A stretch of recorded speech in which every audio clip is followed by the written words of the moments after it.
that relentless voice in your head telling you that no matter what you do, it's never good enough. Maybe it's even telling you, who do you think you are? Everybody else can do it. Take a breath if that resonates. Where in the fudge does that inner critic come from? Does it come from our parents, from our genetics, our biology, or is it our environment, or is it us? For today's Thursday Tickles, I want to be talking about the nature versus nurture aspect. But don't worry, it'll be fun, and I'm going to use some fun metaphors because I know that the truth is when we deal with that voice, it can feel like a lot. So if you are here at this live because that voice is just getting you to a place of decision fatigue where you just are feeling so exhausted, know that you're in the right place. And if you're here because you're just curious to understand that voice in your head a little bit more, maybe you want to make friends with it or lovingly learn how to redirect your thoughts, know that you're in the right place. And if you're like, I need more than a tickle for this information, then there's a link in my bio in the event description so you can join me next Friday for a free event where I'll share 3 keys to silence your inner critic. So you can really experience more peace of mind, break away from that decision fatigue, and overall just have more freedom. So that being said, let's dive into it. I don't know what your journey has been with the inner critic, but for me, it was really difficult. I had this relentless voice in my head that was always telling me that no matter what I did, it was never going to be enough. This voice, it came out in my physical life as an intense fear of failure, as perfectionism, as feeling like I couldn't celebrate the things that I was doing. I had really short-lived achievement periods because I was always on to that mindset of what's next. As a result, it left me in chronic burnout, stress. My body started shutting down. I developed really intense sciatica to the point where I remember crossing the crosswalk when I was living in Prague, and I just fell. And I was terrified, one, because trams and other things, but two, because I had never really experienced that level of physical pain or reaction that it felt like I couldn't control my body anymore. And now I had moved into this space where I couldn't control my thoughts or that relentless voice in my head, and I couldn't control my body. And I realized I had to do something about it. And it was a journey figuring out really how to understand where that voice in my head was coming from and how to lovingly redirect its thoughts. But this short little video is hopefully going to give you some support around that, because when we can understand where that inner critic comes from, what is that root? What is the seed of it? We can really start to take more targeted action to make sure that we aren't nourishing that seed of criticism, of comparison, and really shifting into a place of choice and freedom. So that being said, I want to talk to you about the nature versus nurture. And so first I want to talk about the DNA. And I want you to imagine that when you were being born, when you were kind of going into that space of choosing what genetics you wanted to take to your parents, that your genetics were there as if like a casting call, so they were there and they were having all of these inner critic genes from your mom and your dad kind of come and audition.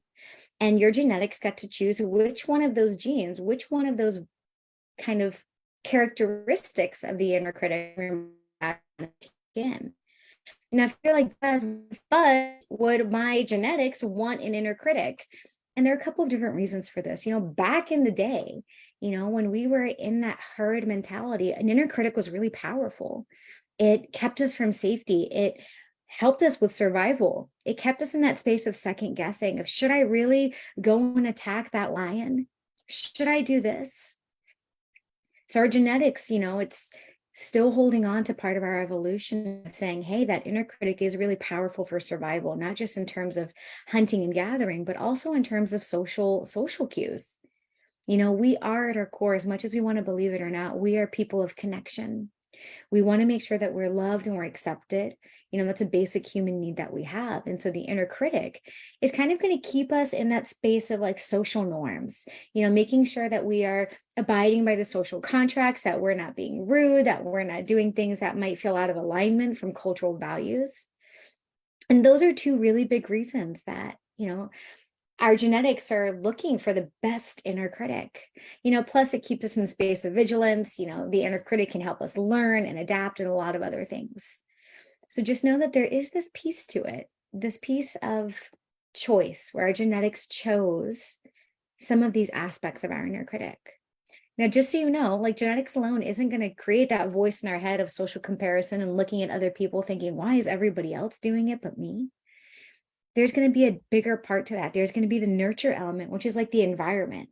So kind of coming back to this casting, our genetics have chosen this inner critic, and then our nurture, what it does is it kind of puts that actor, that inner critic, center stage. And in that space of being the spotlight, of being in the center, it's going through all of these scenarios, all of these different plays, all these different experiences, all this drama, all of this drama. And what it's doing is it's starting to shape its mindsets. It's starting to shape its character, its dialogue. And so as it's absorbing the things around us, our inner critic, that's really where it starts to shift and shape and mold and get that voice. If you grew up and you were bullied or had some traumatic experiences, your inner critic is going to take that. If you grew up in a family that was really critical, if your family was constantly criticizing you, even if it came from a place of love, that criticism is going to be taken up by the inner critic and say, okay, now this is what we do. We just criticize ourselves.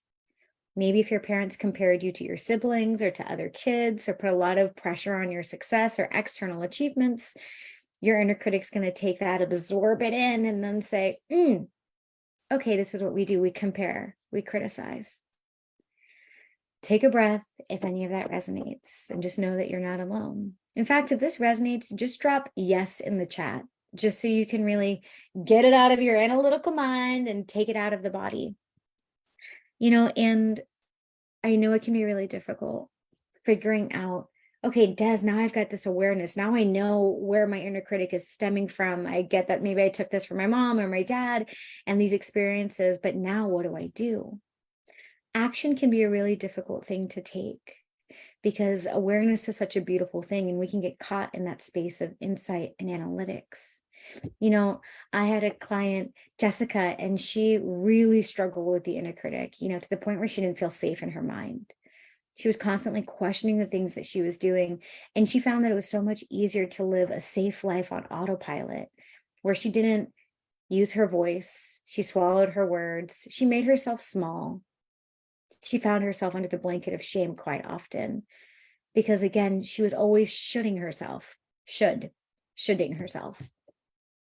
when I started working with Jessica, when we were really able to get to that core seed of understanding all the different things that happened in her life, she was able to start to take targeted action to reframe those experiences, to really start bringing in gentle yet proven tools to use in her daily life to regulate her emotions and to start rewiring that brain path of hers. Because again, that part of our brain is so quick to react. So the more that we can put speed bumps in that pathway, the more we can really start to create new responses to old rules.